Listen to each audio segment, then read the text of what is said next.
The following presentation was made at the Opryland Hotel in Nashville, Tennessee for CALLERLAB's 16th Annual Convention, 1989. Two words to you to get started. One is to hope you're all having a good time as well as learning a few things at CALLERLAB this year. We think that this year marks a turning point for square dancing. And we depend on you people to go home and spread the good word. Everything that comes out of CALLERLAB should go home as positive. Any negatives should be kept here. It's okay to say them, but when you go home, talk to your friends, people, square dancers. Let's keep it on a positive note. That's what we're trying to aim for. This morning, this session, in case hope you're in the right place, is on teaching mainstream. There was a session this morning, some of you may have attended it, on teaching the basics. Okay, they went through the 49 basic figures. We will assume that our dancers now have reached the point they're ready to go on and complete the mainstream list. And of course that's figures 50 through 67, I guess. So anyway, we have a fine panel for you, and I think we represent different sections of the country and maybe a different population also. Because as you know in teaching, it makes a difference who you're teaching. If you're teaching a group of retired people, your approach is different. Your problems are different. If it's a suburban area, that is another type of person that you're working with. If you're teaching children, kids, you've got other problems. So the important thing is it's all square dancing and it's supposed to be fun. I have seen some classes last few years have become mostly close order drill rather than fun.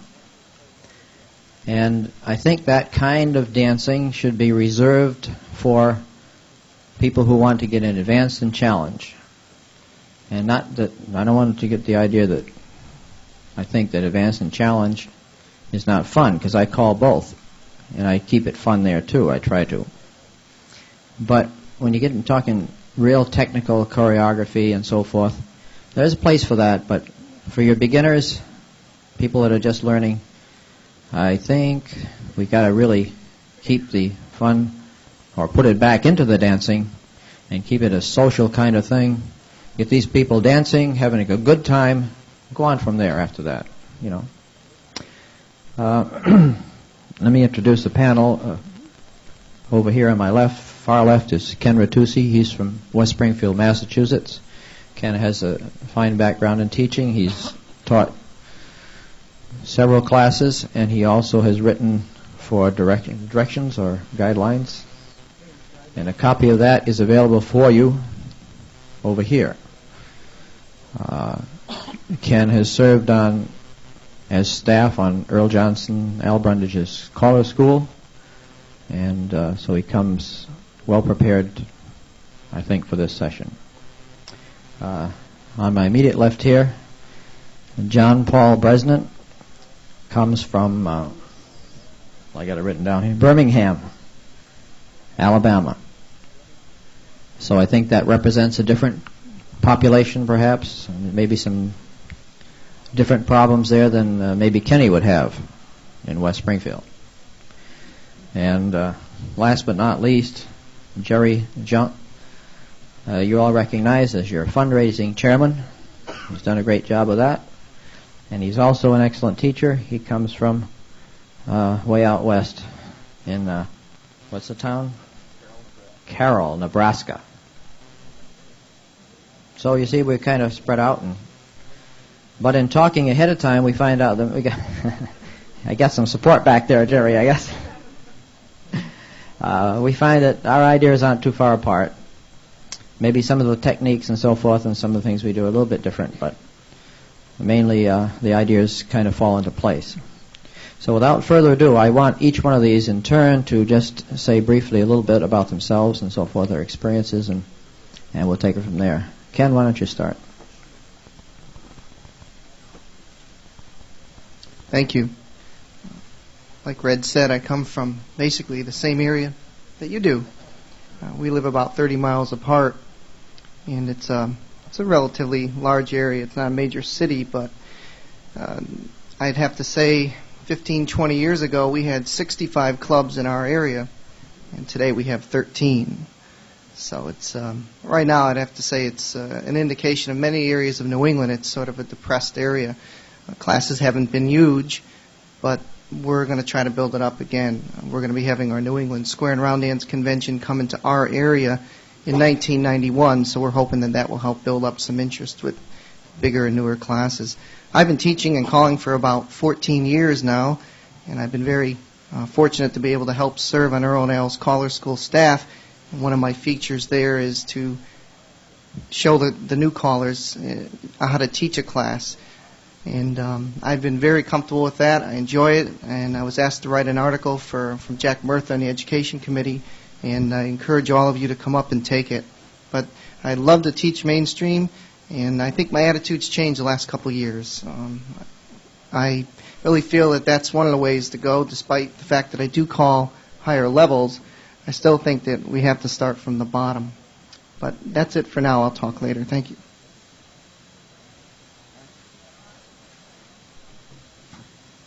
Hello, how you doing? I'm John Paul Bresnan, and I am from Birmingham, Alabama, and I have been teaching for about 17 years. I started classes in prior to 1974 and taught my first beginner's class in 1974. The average age of the dancers that I teach now are somewhere between 40 and 50 years of age, young people. The area that I call in is an area that is we have lost dancers out of the metropolitan area. We're all moving to suburbs. There are some 28 to 30 clubs in our area. I would estimate somewhere around 1,000 dancers, and that means that we're probably spread pretty thin, and that's what we are. We 2 or 3 club squares, 2 or 3 square clubs. And last year, I was fortunate enough, well, actually, I back up a year past that. I enjoyed the first class that I had over 3 squares, and that was an opportunity I had called a 4 squares. And this year, we increased it to 5. And so things are looking up for our area, we hope. And I am a nut about teaching. I think that good teaching habits turn out good dancers. And I thoroughly believe that that you cannot relax and think that you know everything about teaching. You must continue to educate your own self so that what you use to teach new dancers is something that they can retain for a long time. And I think that's part of what we're all about. So that's all I'll have to say right now, and I'll turn it back over to them. Morning, I'm Jerry Junck, and like he says, I'm from way out west in Nebraska. My teaching experiences the last couple of years have been a little bit different from these guys, and I'll explain as we go along. I've been teaching square dance lessons since I began calling in 1966, and since that time I've taught at least one beginner class every year, most of those years probably more than one class. This year I taught 3 sets of lessons for 3 different clubs. All of the clubs in our area, I wouldn't say we're overrun with dancers, but we're certainly not in trouble. Everybody pretty much dances mainstream program around home, and the clubs are relatively healthy. We're not overrun with dancers, like I say, but we're in pretty good shape. And all of the clubs have lessons every year, or very nearly all of them. We live in a rural area in the northeast corner of Nebraska. Red asked us to tell a little about it. The demographics of the area. The 2 or 3 towns I taught in had a population of 4,000, 10,000, and 20,000. Age group was from early 20s to the 70s. Sponsoring clubs were both couples and singles clubs. and the makeup of the people were probably 50-50 between farm and urban families. The difference from me to these guys maybe this year is I travel quite a lot more than I used to, and I no longer have the time to teach all of my lessons myself. I have a new beginning caller in the area, and he's been doing lessons in my absence and has really done an excellent job. Initially, what I did for him is I taped every lesson that I did, and then the next week when he would do the lessons, he would have my tape, what I taught, how I taught it, and what singing call figures I used that he would have for review. It worked out pretty well, and he's really done a super job. It worked in kind of three ways that I like to see it. First, it provided a supervised situation to assist a new caller in learning how to call, and hopefully save him some of the mistakes that all of us make when we start out. Secondly, by having two callers work the class, the new dancers have lost some of that initial fear of dancing to someone other than their teacher, and hopefully it'll make them less timid to visit. And finally, it provided me with an opportunity to do some teaching of new dancers. I thoroughly enjoy that, and if I couldn't have done it this way, I couldn't have taught lessons. And I really feel, as a caller, that's one of your foremost obligations to the dancers, is to put new people on the floor and add to the activity. Okay, that gives you some idea of our speakers this morning and where they come from.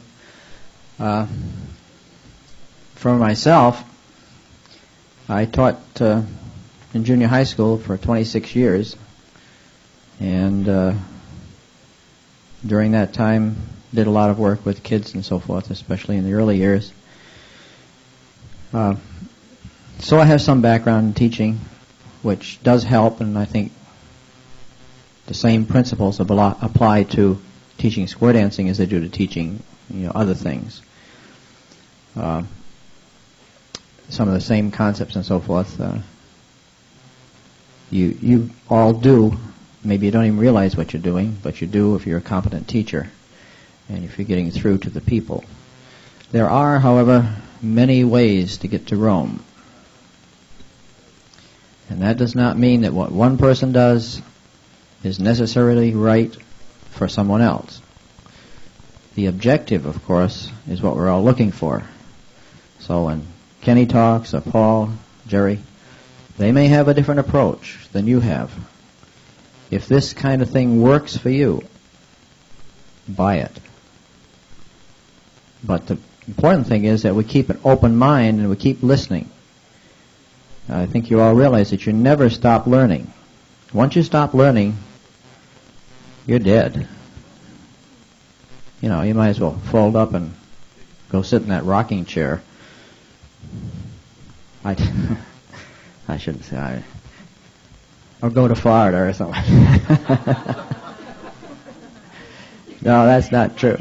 Yeah, right. Scratch that. Okay, what we're going to do now is to get into the meat of this thing. We're covering the figures, and we've broken down the figures and assigned figures to each individual. They will talk about these figures, how they teach them, and give you some helpful hints on how they approach the teaching situation. Later on, we're going to give you a chance to talk. But before we do that, I would like each one of them to cover their 4 or 5 figures that they have, and go on from there. Save your questions. Write them down if you got a piece of paper so you don't forget to say it later on. If you're like me, if I don't write it down and make a little note, then things go on and something else comes into your mind and it just slips away and then you forget to say it. But as we're going along, just jot them down, and then we'll have a time for you to have your comments also. And also, we welcome any kind of helps that you have. This tape will be made available, and people will buy it, and so anything you got to say will be valuable. But you must come up and use the microphone. Okay, so if you get questions later on, please, when we get to that portion, come up and use the mic, because otherwise it'll be lost. Okay. I think on our list, Jerry, you have the first 4 or 5 figures, okay? So turn the mic back to Jerry and... Thank you, Red. Let me preface my portion of this panel by stating that I really believe teaching new dancers is the most important single contribution that we as callers can make to the square dance activity. However, we need to be very careful that we teach the various calls correctly and completely. Let the dancer know where the figure begins, where it ends, and what's the action in between. And I can't state this heavily enough or stress it heavily enough. Prepare for your lessons before you get to class. Know what you're going to teach. Know what you need to teach before you teach a figure. If you need something, another figure to get you out, be sure that you've taught this somewhere down the line ahead of that, so you're not teaching 2 figures, one bang bang right on top of the other. Now on to the actual teaching of a new figure. With very few exceptions, I get on the floor and demonstrate myself.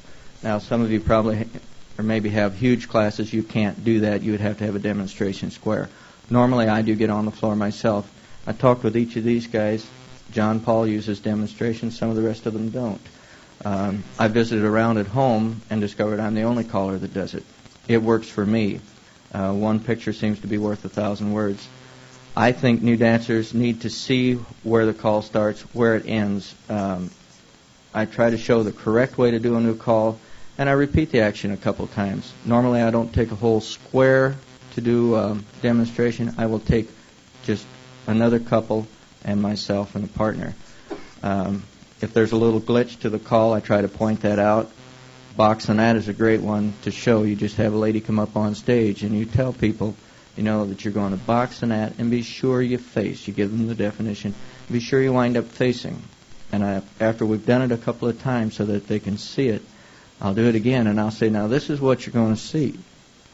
I said, you're going to box the net, and I'll do it with the lady, and I said, but that guy will face anybody but the one he's got a hold of. And they'll all laugh and think that's great. But when they box the net the first time, they are facing anybody but the one that they're supposed to, and they'll all remember that. So it's just something that you can use. When teaching a new figure, I really try to teach the easiest setup or formation first. Know in your mind, what's the easiest way to teach this call from? What's the easiest way for them to learn it? Immediate success is vitally important to new dancers, both from a retention standpoint and from the amount of frustration that success can eliminate. We've been asked to demonstrate our methods of teaching some of the assigned calls, and I've got these. The first one is cloverleaf.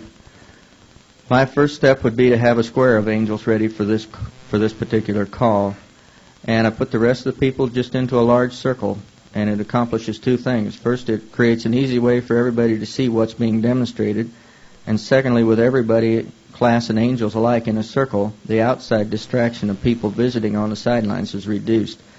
At this point, I have my demonstration square set up in the center, and I just begin. And the first question, again, you need to ask, what's the easiest way to set it up? And what's the easiest way to do a cloverleaf? And to me, it's just simply to have the heads pass through. And this is the point from which I would teach the call. You're only going to have 2 couples active, the heads, and while the other 2 couples can provide a point of reference for the actives to come in behind. And the definition reads, those facing out separate, walk forward in an arc, 1/4 of the way around the square to meet the dancer from the other side, join hands and step slightly forward as a couple. Be sure you stress that this is where the call ends. Let them know where it starts, where it ends.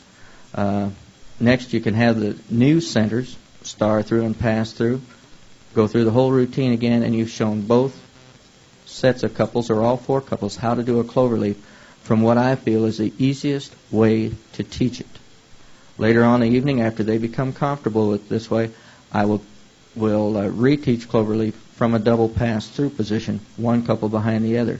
But show it the easiest way, give them the least chance to make a mistake that you can do. And that's the way I feel it should be done. Another call that I had is turn through. I tell people when I start this call, this is the most missed dance call in square dancing at the mainstream level, and I really believe that.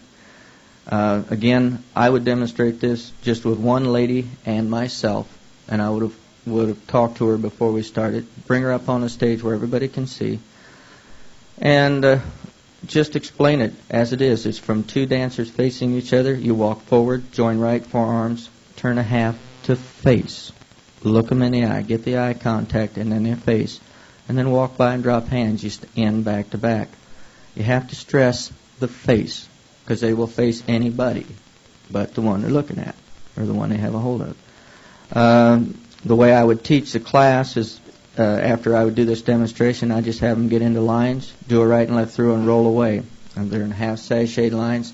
Then I would say, everybody, every guy is facing a girl. Everybody, join right forearms, turn half to face, pull by. You got lines facing out. You can get out of it real quick with a courtesy turn. You're right back where you started. But it's an easy way to teach all four couples at the same time a turn through. And it's an instant in by the half sashayed line.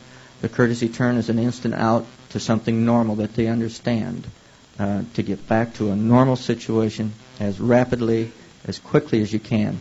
And it eliminates the error. It eliminates the mistake. 8 chain through. The easiest way to teach this, in my opinion, is an 8 chain 4 first. There's half as much chance of making a mistake on an 8 chain 4 as there is on an 8 chain through. I would use a whole demonstration square for this, stressing the courtesy turn, and be sure to emphasize that this is an 8 chain call and not a right and left grand. It's not a right and left grand. And I don't follow an 8 chain through with something that'll go to a corner. I try to follow it with step to a wave, right and left through. Anything that forces them to get back into that formation. It has a definite starting point, and I want them to note that. It also has a definite ending. Whom are you facing when you start? Whom are you facing when you're done? Whether it's for an 8 chain 4, 8 chain 6, 8 chain through, whatever you're calling. The next call is a difficult call to teach, in my opinion, is spin the top. And again, I use a demonstration for this. I only use 2 couples. I put the people in a circle, and I will take another couple and myself. Again, what's the easiest way to teach it from? Well, that's the way we normally call it. You do a swing through, then you do a spin the top. So I would make a wave, and I would have a swing through. And I say, now, normally this is where you're going to see this call from. Boys as centers, girls as ends. And that's the end of where I talk about boys and girls. Boys your centers, girls your ends. Now remember, if your ends are centers. Then I would say you turn half right. And who do you have a hold of? What hand do you have a hold of? Centers, you're going to turn 3/4. You're going to turn half and a quarter more, as Larry said this morning. The ends are going to move a quarter around the centers to join the same hand with the same person. Know what the call does. Know that it takes you to the same hand with the same person. You turn half right, centers turn 3/4, and the ends move in a quarter arc to join the same hand with the same person. And then point out that their ocean wave is perpendicular to where it started. Pass to the center is the last call that I have. There's really no need for a demonstration on this call. I start using a partner trade very early in lessons. You just simply explain it to them. Facing couples pass through. Those facing out do a partner trade. I tell them it's the same thing as a dive through. The only thing is that ladies don't get their hair mussed up. But that's one you certainly wouldn't need a demonstration call. Initially, I don't do a lot of all-position teaching in most calls. I teach things pretty straight up. Later on, I'll do a spin the top, swing through, or a spin chain through with mixed sexes as centers, but not until they've really got the call down, until they understand what the call does. I feel it's far too confusing for new dancers to expose them to too many variations in the beginning. And my ultimate goal at lessons is that the new dancers should have a very high success rate with as little frustration as possible, and to be dancing just as rapidly as I can get them dancing. I don't like to see a lot of talking on the microphone. I like to have them dance, and dance right away. Thank you very much.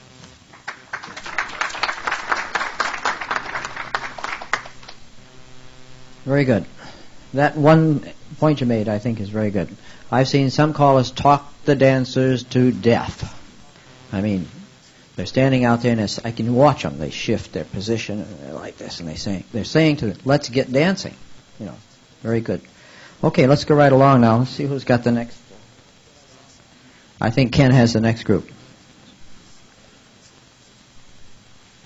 Thank you. This is being taped, so instead of raising your hand, why don't we clap? How many people actually get down onto the floor and show calls? Great, very good. I love to do that. Like I said, I've been teaching 14 years, and I've taught anything from beginners as far as teenagers, and well, I never really had preteen. My first class was when I was a senior in high school. We had 11 people, 9 girls and 2 guys. So I had to have 2 girls learn the guys' part for the whole duration, but luckily they were able to go out and dance the ladies' part after that. And then I had taught a class up at the University of Massachusetts, and we had college kids, and they just eat it up. You know, you can do a lot of different things with them.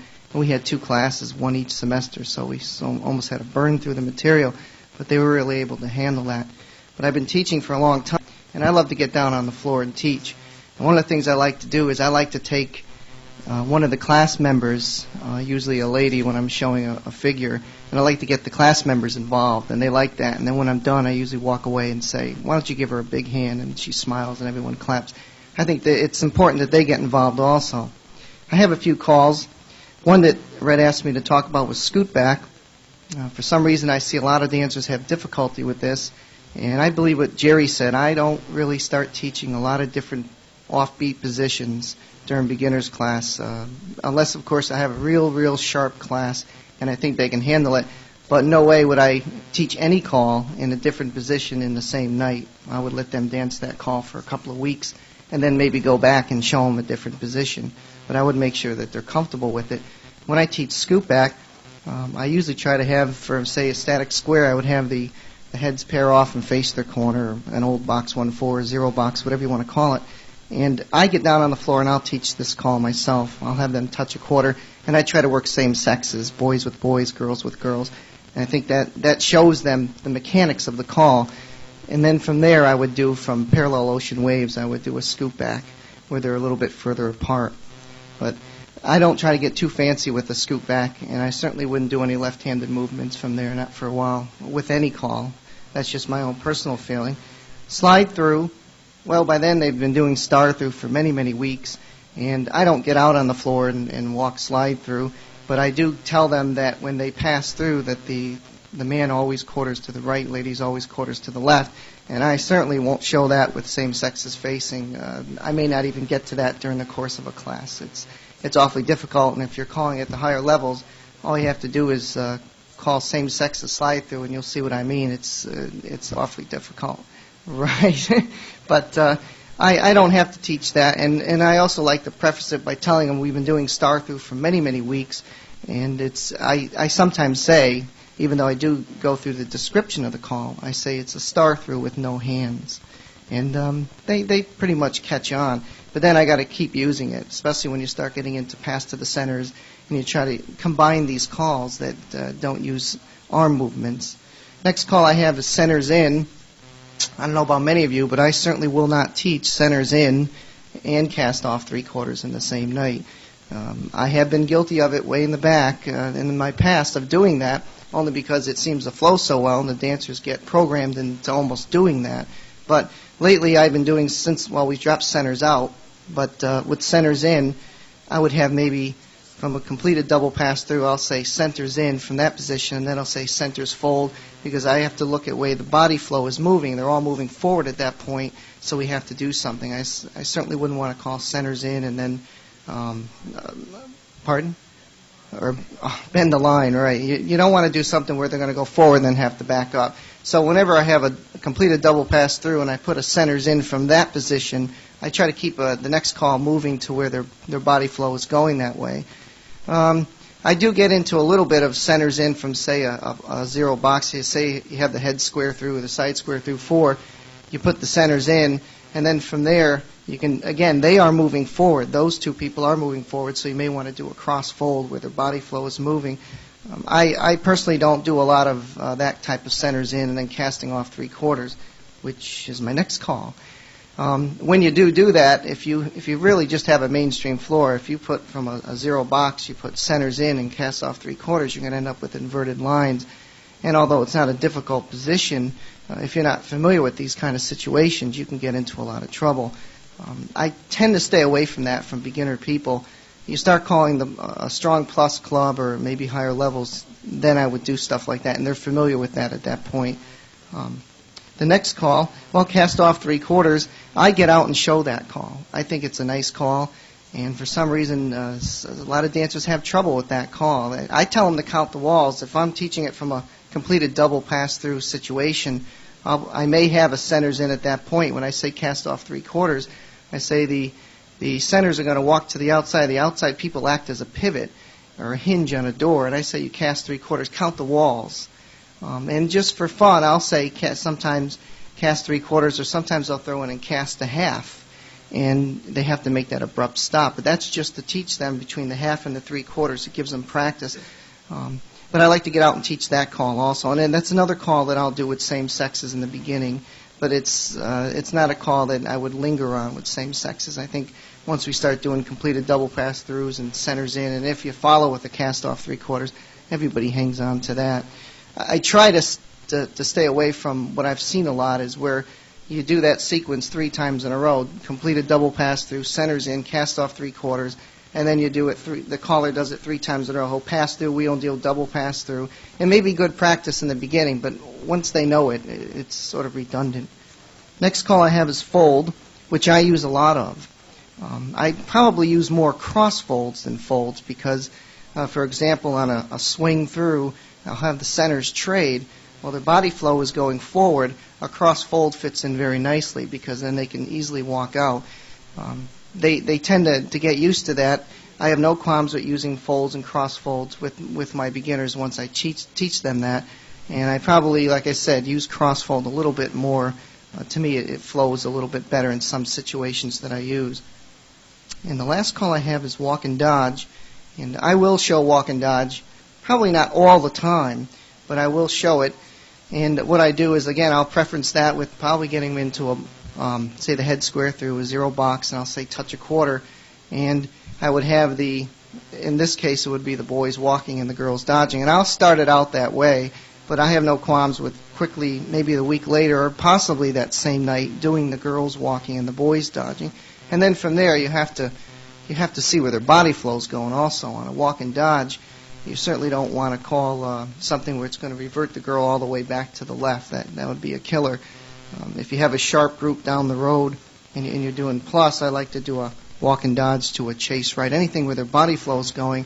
But again, on a walk and dodge at the mainstream level, the person walking straight across, his body flow is going forward. So from there, I like to throw in a nice cross fold or a fold or possibly a run. Anything that keeps his body flow smooth and keeps the dance smooth.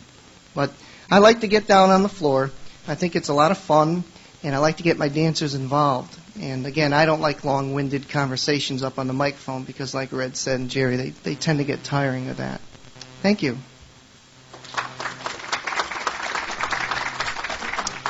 Good job, Kent. Very nice.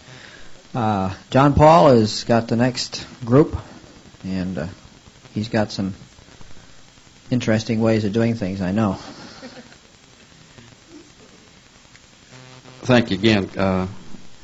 One of the things that I need to tell you a little bit about is how the class is structured that I teach. Most of our classes are club-run classes. They're not caller-run classes, which means that I have square angels attend, and I'm sure that a lot of you have that same situation. What I do in a situation where I have square angels is I try to have some understanding before they get to our classes of how they conduct themselves. Make sure that if you're teaching, nobody talks. Try to help during the class and so forth. Also ask them, this may be a dance or so before we start classes. I say, how many remember being in classes? And they'll raise their hand. I said, well, don't forget it. Make sure that what you do on the floor is not contradictory to what the caller is calling on on the stage.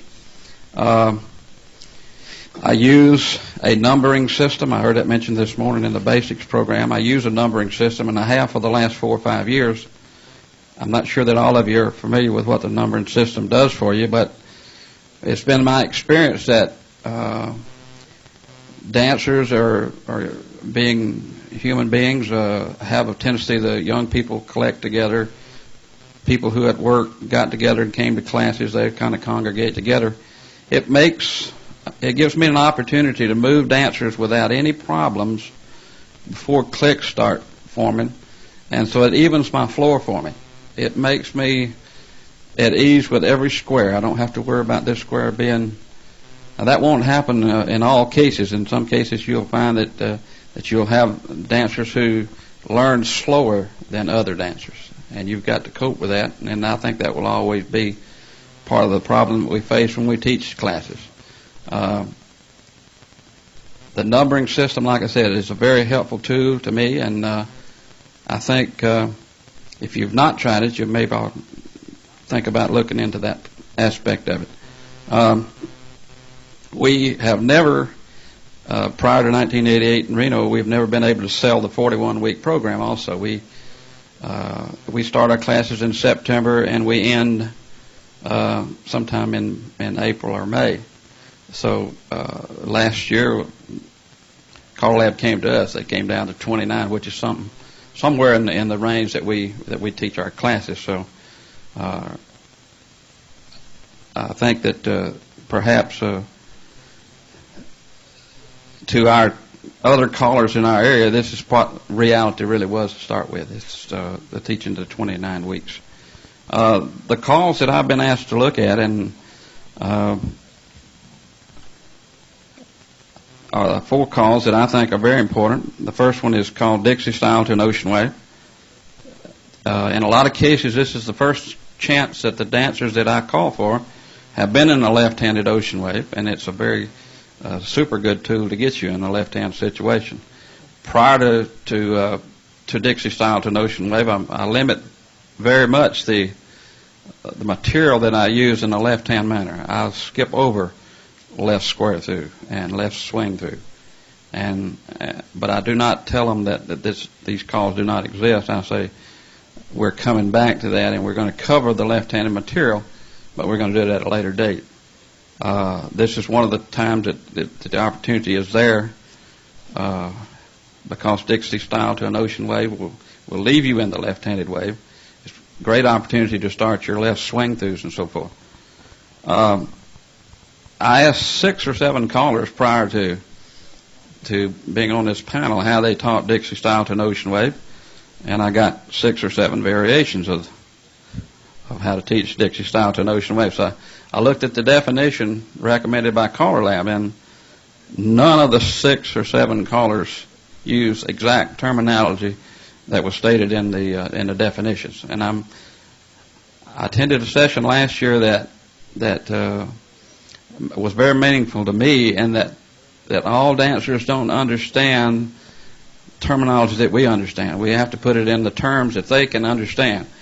I was a pilot for a number of years, and so 90-degree turn and 270 and 180, that means something to me. To some dancers who that you're going to be calling to and teaching, that's going to have very little meaning. So you've got to find another way to tell them where 3/4 is and 270 and that sort of stuff. And you can do it. You can do it in a lot of different ways. Dixie Style to an Ocean Wave, according to CALLERLAB's definition, has starting formation facing couples or facing tandems. It has been practiced in our area prior to when we accepted the fact that we are putting crutches on dancers when we teach them.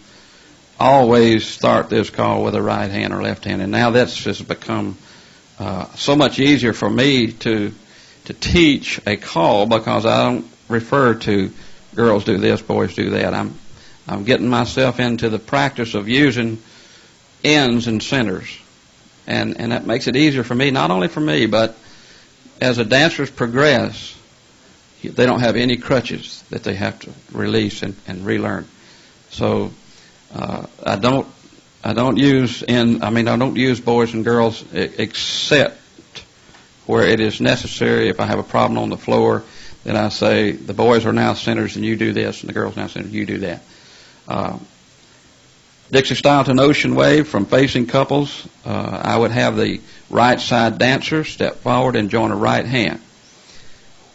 While they're doing that, I would say the left side dancer, moving to your right, extend your left hand. Those in the middle with the right hand joined, pull by and step to a left-handed mini wave, two dancer wave, and turn 1/4 or a hinge 1/4, which would put us in our left-handed ocean wave.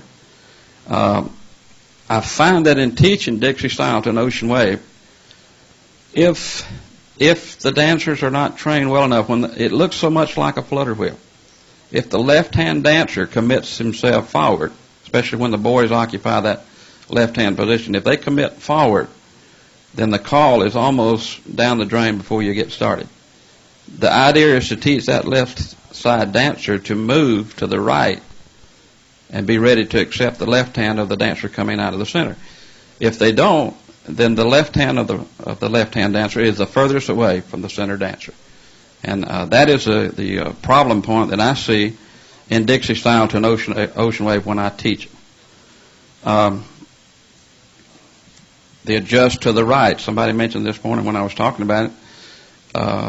Much like we do you might use this terminology, much like you would do in a lady's chain, where as the boy accepts the girl coming across the center, he has to move to his right to be in position to do a nice smooth turn at the end of the call. Spin chain through. Spin chain through is limited in my knowledge of the call from CALLERLAB's standpoint, in that it only starts in parallel ocean waves. And that can either mean right-handed or left-handed. And there again, I don't use a whole lot of left-handed material up to the point that I'm using Dixie style to an ocean wave. I would introduce the call and probably parallel right-hand ocean waves, boys on the end, just like much of you do. I don't hesitate too long, though, before I'm having all the dancers in all the positions in the right-hand waves. There again, I teach something that I don't have to contradict myself later on. I teach that when you step to a wave and you turn right, it's the end dancer and the adjacent center dancer that does the initial turn, and that leaves you in a good position not to have to teach step to the right hand, turn half right. You already have them thinking about ends and centers. The call, as I understand it, is the end dancer, the adjacent center, turn half. The center dancers of that wave now will turn 3/4 to form a new wave. When the new wave is formed, the center dancers turn half, and then they turn 3/4 with the waiting end dancer. The trouble spots that I see with spin chain through as I teach is the flow of, especially after you make the first initial half turn and then you make the 3/4 turn. The dancer coming to the end of the wave that has to wait for the two center dancers to do their turn half has a problem with putting on the brakes and stopping and allowing that dancer in the center to turn half. I don't have a solution to tell you how to stop that. You just have to tell them this is the trouble spots. And I do this when I'm teaching. I say, this may be a trouble spot for you. This ends side 1. Please turn over tape to continue.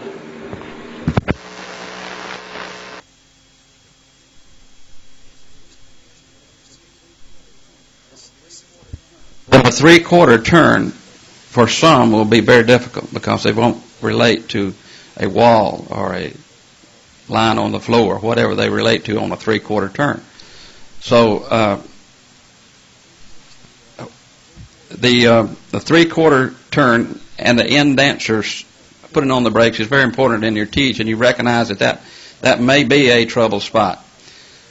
As you know, after the initial half turn, the end dancers are standing there, and the dancers who are inactive while other people are doing something around them get a little nervous. And I think that's in a lot of cases where we can use the circulates and the U-turn backs and whatever we can do to occupy them. In the initial teach, though, I will not move the dancers on the end. I let them stand there. And I go through the whole thing, and then I'll swing through, and I'll put the girls out on the ends, and then I go from there, and I don't hesitate too long with spin chain through about mixing the dancer arrangements in the waves. Generally, it would give you somebody of the same sex crossing the center. So it has not been a problem with me to go ahead and give a little more variety in the use of that call as opposed to others. Peel off, starting formations according to CALLERLAB, one couple following another, box circulate, or Z formation. I think the frequency of the use of this call in our area is way down. If you're calling open dance in our area and use peel off, you better be prepared to have some problems with that call. I don't like to think that it's a lack of, well, I do know what the problem is. It's a lack of use of the callers using the call. That's the problem. If we properly teach the call, then the dancers should be able to execute the call. And if we teach it often and repeat ourselves and use the call, then they should be able to dance the call. The teach on peel off is that the lead dancer, and there are leaders and trailers, the lead dancer, from whatever formation they might be, whether it's a Z or box or end of a double pass through, the lead dancer turning away from the center of the formation will do a walking U-turn back and then a slightly step forward.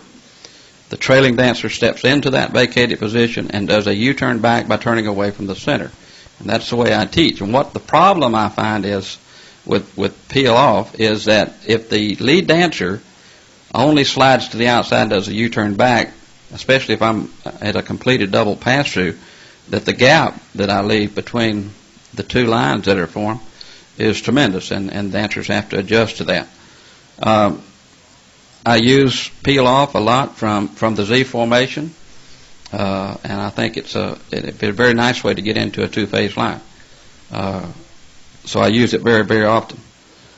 I do not use, and I have not talked to a lot of callers who are successfully use peel off from a box on a regular basis, and I don't. Maybe you can enlighten me a little bit later on why or what might be the problem with that. I personally don't use it that much, and so, like I say, maybe you can enlighten me on that a little bit.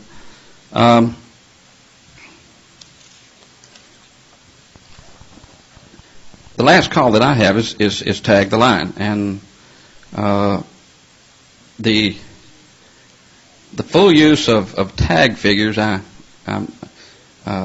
questioned a little bit because prior to the time I used tag the line, I like to tell dancers what formations they're in so that they can relate to something. If they're a little bit hesitant about looking, they can look around and relate. And I get them in quarter tags even before I teach tag the line. And I say, this is a quarter tag formation. And I said, I'm not going to tell you why it's a quarter tag right now, but I want you to remember I'm calling this a quarter tag. And when I get to where I teach tag the line, I take that opportunity to enlighten the dancers a little bit about what tags are all about. When I think of tag, I think about facing the nearest center point, turning and facing, and doing some kind of pass-throughs. The full tag the line, as I know it, you would, and it's done from the starting formations. Let's see what I got here. Any line with an even number of dancers. It can be a line of four facing out, two face lines, as long as you have even number of dancers on either side of the center. Excuse me. I have the dancers turn to face the nearest center of their set, and then they will pass by two dancers. That's what I understand what a full tag the line is. But let me back up just a second and tell you about why I think about quarter tack. I use something that I've heard a while back, and I'm not sure it's totally correct. But if I have a line of 4 facing out and I use tag the line, I have the dancers face to the nearest center position and they're ready to start their pass-throughs. I would have the lead dancers momentarily step into a wave and tell them, you remember when I taught the formation quarter tag? And they'll think back, maybe they remember, maybe they don't, but I said, this is where quarter tag gets its name from. This is a quarter tag. If everybody extends and moves forward, we're into a half tag. If we extend again, we have a 3/4 tag. And I'm not going to tell you that we're going to be in 3/4 tag that much, but I want you to recognize the formation. And then I would have them extend again and have a completed double pass-through. The definition says that when you turn to face the nearest center, you want to do a half tag, that the lead dancer walks forward until they are standing adjacent to the end dancer from the other line. And I understand that. And that's not a bad way to teach the call. Because if you do not use an extend type thing, then this is a way that I would recommend that you teach it. I don't think any of us have mentioned anything about timing, but I think timing is, after the initial teach, is a help to dancers who are looking for some means of knowing when the call should end. And I think that if you can introduce timing shortly after the first couple of weeks of teaching on each call, maybe not the first night you teach it, but there shortly after, it gives them a helpful point to go to know when they're at the end of the call. And a lot of dancers pat their feet to music just like we do as callers, and I think it was a help to them. Thank you.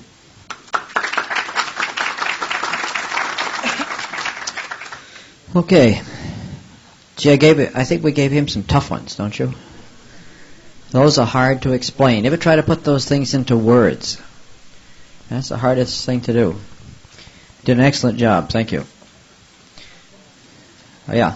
Hold on. You've got to come up here.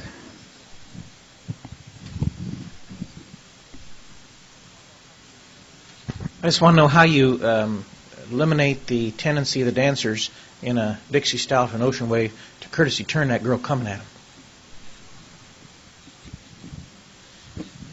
Let me take this one.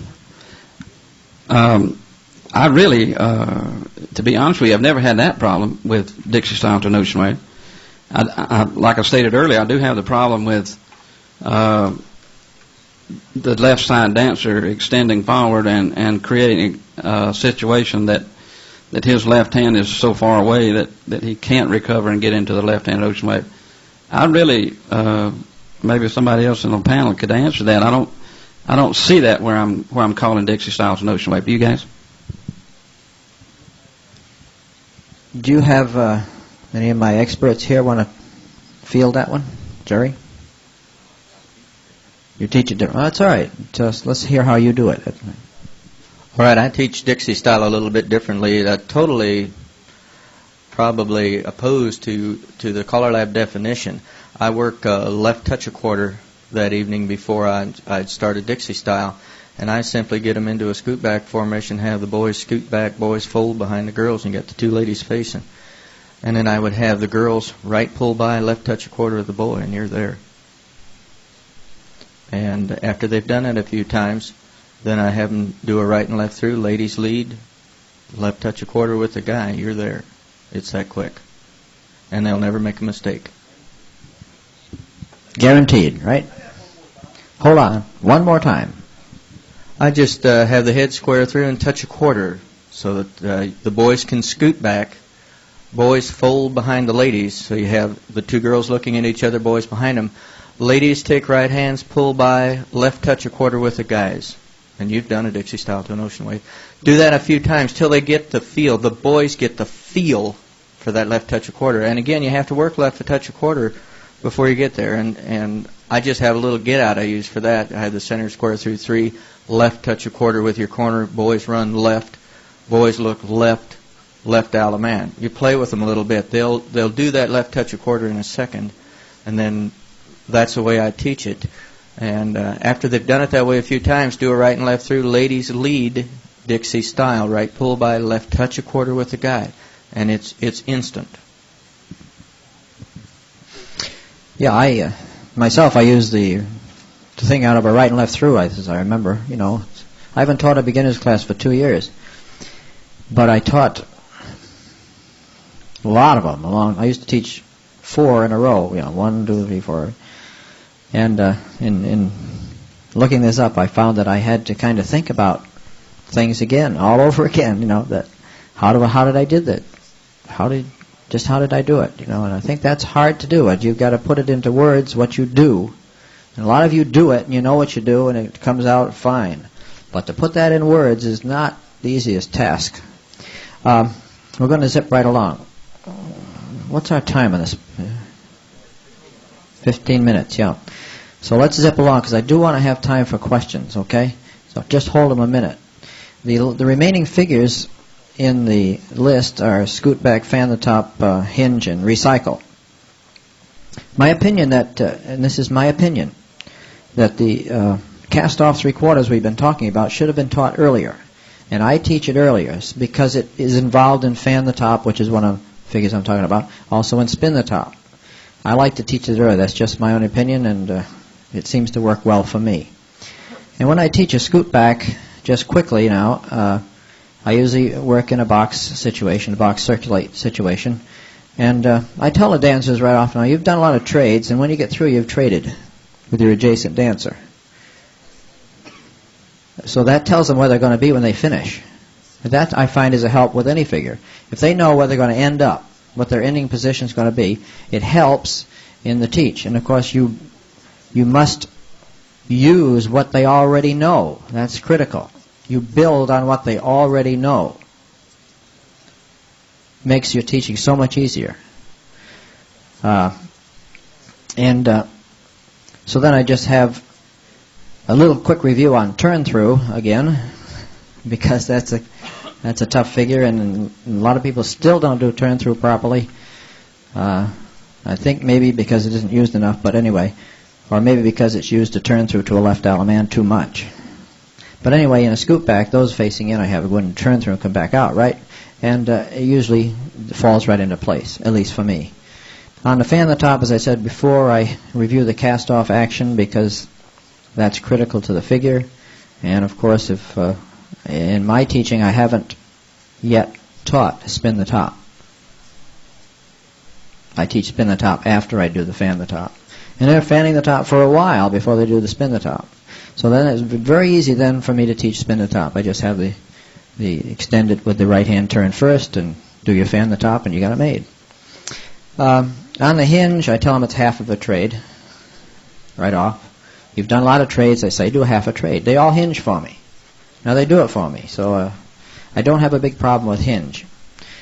And the last one that I have, and I'm moving quickly so I do want to hear from you people, is recycle. Now recycle maybe is the hardest of the ones I had, I think, to think about how I teach it. And I just tell them, go back to your cross-fold idea and have the ends be the leaders. The ends are always the leaders. On any recycle, the ends are the leaders. The centers follow the ends. Okay? So I have the ends do their cross-fold and the centers fold and follow them around and stand right beside them. You're going to end up together, and you're going to be facing in, okay? You're going to be facing in your box, facing the other dancers. Seems to work for me. You guys probably have other ideas, and I've learned a lot talking with these three fellows today. I've made some notes that is going to help me.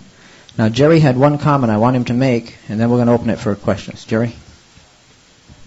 How many of you walk into your lessons and try to keep them light and airy? Do you all do that? Lessons it's very easy to get them to be too redundant, to try and become drill. I don't like that. I'm not really concerned how many things they learn in a night. I know that I've got so many weeks to do things, and somewhere along that line I will get them all in. I don't always follow the teaching thing either. But when I'm dancing with people and I teach lessons as dancing.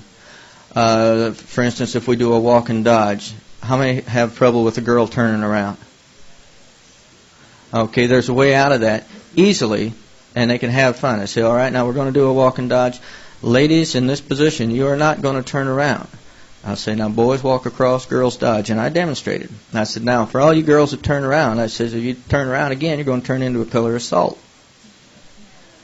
Now think about it. The next time you call walk and dodge, you'll turn around. I say, remember that pillar of salt? Man, I mean the girls are looking forward.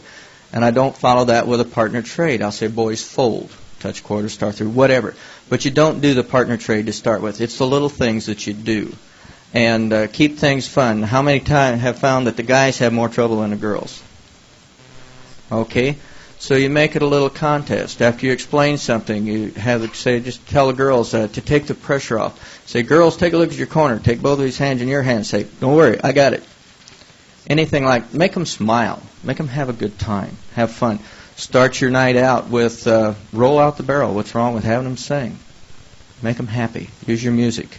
It can really have a lot to do. Red, thank you. Yeah, those are excellent points. In all this thing, we tend to get too serious sometimes. I'm sure we all do that, but keep it light and fun. We're going to have some questions now, and I want anyone with a question to come up here and use the microphone and state it clearly so that we get it on the tape. And then our panel of experts will field the question. Okay, and state your name too, please.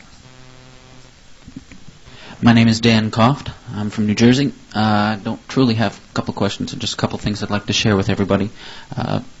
Teaching fan the top first before spin the top, I do that. Works very well for me.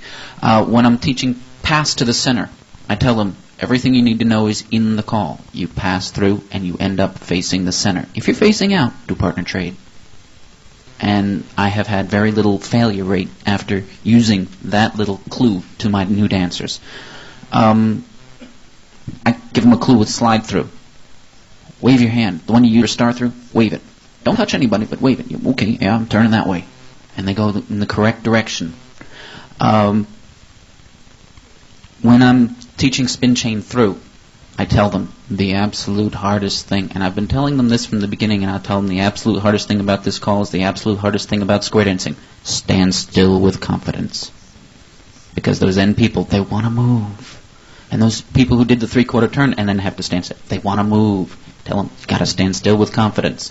And usually they do laugh about that when I tell them the hardest thing is to stand still. It helps keep things light. When I'm tagging the line, I also have a continual problem with people holding hands across the middle of the set. So I end up having to re-emphasize this all the time. And I tell them, end people, if that person next to you turns to face you, you've got the job of pointing them in the right direction. Because the end people, they know, that's the end, that's the outside, I go that way. The center people sometimes, I got hands on both sides. Which way do I go? They sometimes don't know which way to turn. I tell the ends, tell your centers, that way. And most often, things work out fine from that point. Thank you very much. Thank you, Dan. Those are good points. Yes. Frank Kieser from Belleville, Illinois. On the fan the top, thought came to me, I like to use Pass the Ocean and a Ladies Trade as a start to fan the top. I think that everything that we say as callers means a lot. I would not want to say 4 couples would box the net, but all 8 people would box the net. Or 4 couples, I would not say all 4 couples have done a turn through, but 8 people have done a turn through. I've heard callers so much of the time with their flutter wheel say ladies lead for a flutter wheel, and then later on they'll say ladies lead for a Dixie style. And I think you've created yourself a problem with this sort of thing. So watch your terminology. 8 chain through, I like to, when I have the people in this formation where I'm going to start this, I like to tell people to remember the person that is next to you. When you get to that person, you're going to courtesy turn that person. This helps. Thank you very much. Anybody else? Step right up. Don't be shy. Bill Dixon from Reading, Massachusetts. I've taught high school for 35 years, and I find that sometimes if you give someone something to memorize, that it's important. And there are just two things that I ask them to memorize, and I carry the little thing in my pocket and I pass it out, have them put the sheet on the bathroom mirror. So every time they go in there, they say it to themselves, because we start out with spin the top, half by the right and half by the left. Once they have learned that early on, then my 10-year-old son, when I first started calling, I was starting to teach spin the top, and I was having a little difficulty. And after that little session, he came up to me, he said, "Dad, that's very easy. Outside's half, center's 3/4, and the ends move up." And so I have that, and I pass it out, and I have them memorize it, and I point out to people, and I have certain people who say it, and we say it out loud. The other kind of thing there is that if you consider spin, outside's half and center's 3/4, you have the basic setup then for spin chain through, spin chain the gears, all of those spin figures, so that outside's half and center's 3/4, and it takes care of a left spin the top. Excellent points. Excellent. Thank you, Mel. John Chevalier from Dayton, Ohio. On the stand still with confidence, I like that. But what I tell them to do, and I'm going to use yours for others, but is anchor the wave. I have an ocean wave. The ends are anchoring it. Stand fast on the spin chain through. As I get into that wave, I have my ends anchor the wave, and they stand still. They remember it, too. Dixie style, your tandem way is the way I use it to get the girl in the front. But the other thing I say, boys, if you wind up arguing with the girl over which hand to use, you're using the wrong one, because the girl is going to be correct on which hand she gives to you. Recycle, I reached up to one of the higher levels and pulled out 2/3 recycle and use it as a hinge, fold, take 2 steps forward, and face to the right.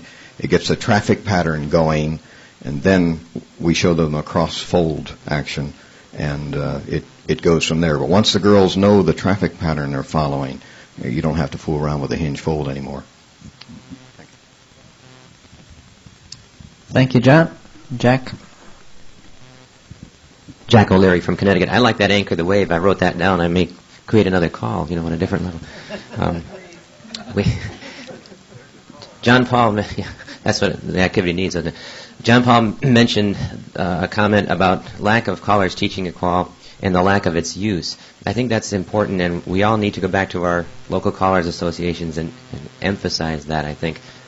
In New England, I see that all the time, where you'll think that you've got a mainstream dance and you can call what you should be able to call, and these little things like peel off will throw the floor.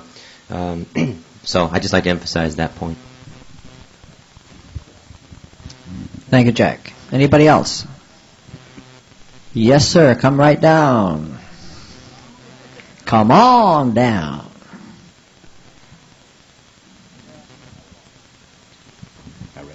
Ron Anderson, West Virginia, Northern Port. We have a slight problem in our area. I'm sure all of you guys have new dancers dances. Am I right? Show of hands. Okay, the slight problem we have is we have a mainstream list, a basic list. We have a basic list we're going by that's put out by CALLERLAB. And now here we have a new dancers dance with 5, 6 callers in the area going to call the dance for us, okay? So now we come up to the list and we say, okay, we're going to call down to number 26 tonight. And here comes a caller along and says, well, I haven't called this call here in 26. In the first 26. I've heard a couple things here said that they said that they don't, they go ahead and they go out of order and they'll teach something out of order so they can do something else. This is fine and dandy, but if they've also left something behind in the first 26, it kills you. So the problem we have in our area up here is we get up and we start calling a dance, and here Dan gets up and calls, and he calls a recycle. I say, okay, everything up to recycle is good as far as dance people goes. So now I come on up there and I call a spin chain through. He said, well, I haven't taught this. Well, how do I know if you called something and I haven't, I looked down to listen and said, well, here, you've called this. How do I know in between what you haven't called? I can't read your mind. So this is one great problem we have in our area. Everything that I've seen these guys, the way they teach and everything else that's said here is absolutely super. I've taken a lot of notes down back here. But the only thing that I do see is people jumping out of order to strictly help themselves. Thank you. Okay, my expert on the right will field that question. was his expert. We also have the new dancer dances, and I am one who does not follow the list explicitly. I really don't. However, I do know that when we have a halfway dance, that halfway on that list is where I have to be. Now, whether I taught something further on down the road, I also know that I have to have that halfway, and I think you have to, in all honesty, be fair to your dancers that way. See to it that they do have that first half of the list done, even though maybe you've stepped out of line and taught something else initially.